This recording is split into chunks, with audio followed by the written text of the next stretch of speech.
Di dalam surah Al-An'am ayat 74 Allah berfirman, A'udzubillahi minasyaitonirrajim, wa idz qala Ibrahimu li abihi Azar atattakhidhu asnaman alihah inni araka wa qaumaka fi dhalalim mubin. Dan ingatlah ketika Ibrahim berkata kepada bapaknya Azar, apakah engkau menjadikan berhala-berhala sebagai ilah-ilah? Aku melihatmu dan kaummu dalam kezaliman yang nyata. Jadi Bapak Ibu sekalian, ya, Nabi Ibrahim mendapati umatnya, bahkan bapaknya sendiri itu menyembah, menjadikan berhala-berhala itu sebagai ilah-ilah. Dan di dalam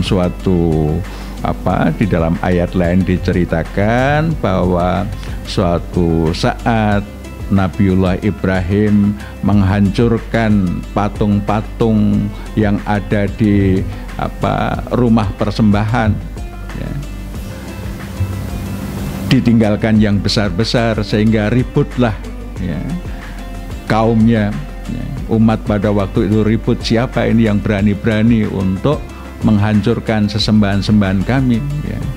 Maka ketika mereka mendatangi Ibrahim, ya, oleh Nabi Ibrahim dijawab, coba engkau tanya itu patung yang besar itu, ya.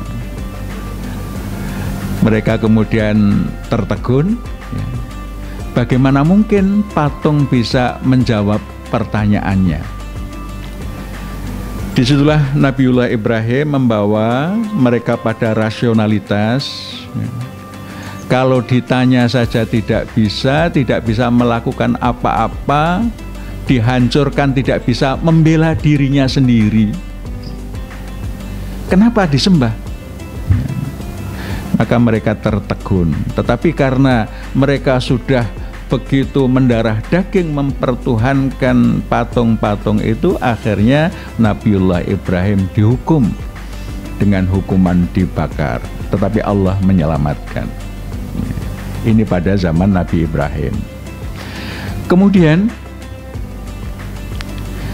setelah Nabi Ibrahim pun juga umat Nabi Musa itu bahkan kejadiannya cukup tragis.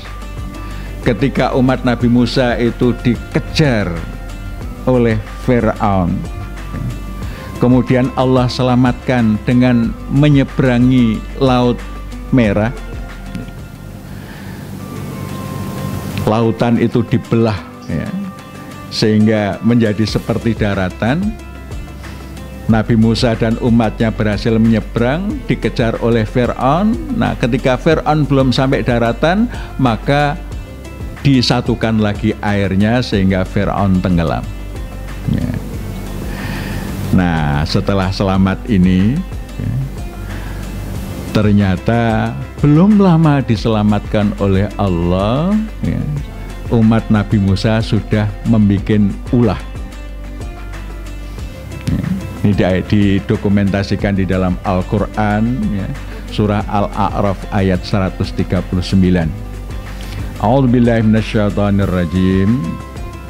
Wa jawazna bi bani Israilal bahra fa'atau ala qaumi ya'kufuna ala asnamil lahum qalu ya Musa ij'al lana ilah, ya, ij'al lana ilahan kama lahum alihah qala innakum qaumun tajhalun.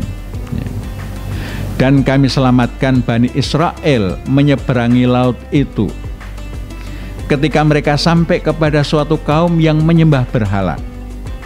Mereka berkata, wahai Musa, buatkan kami ilah sebagaimana mereka memiliki beberapa ilah.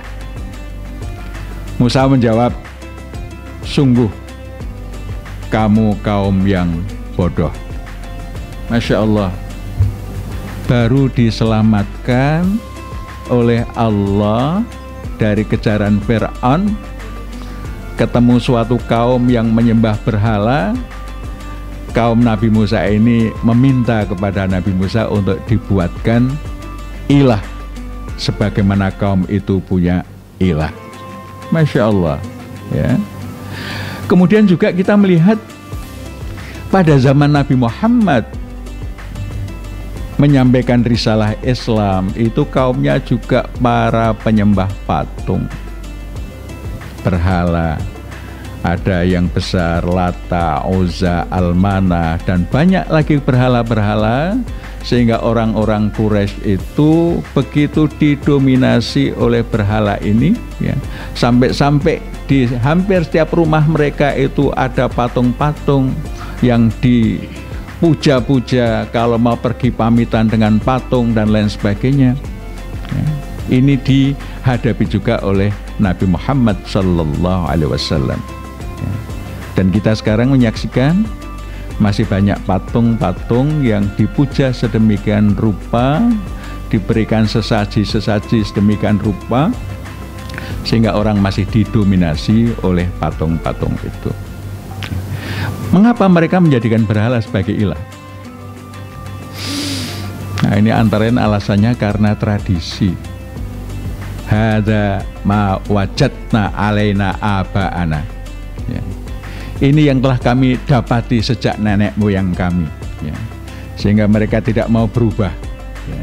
Diajak untuk bertauhid, mengilahkan hanya Allah saja.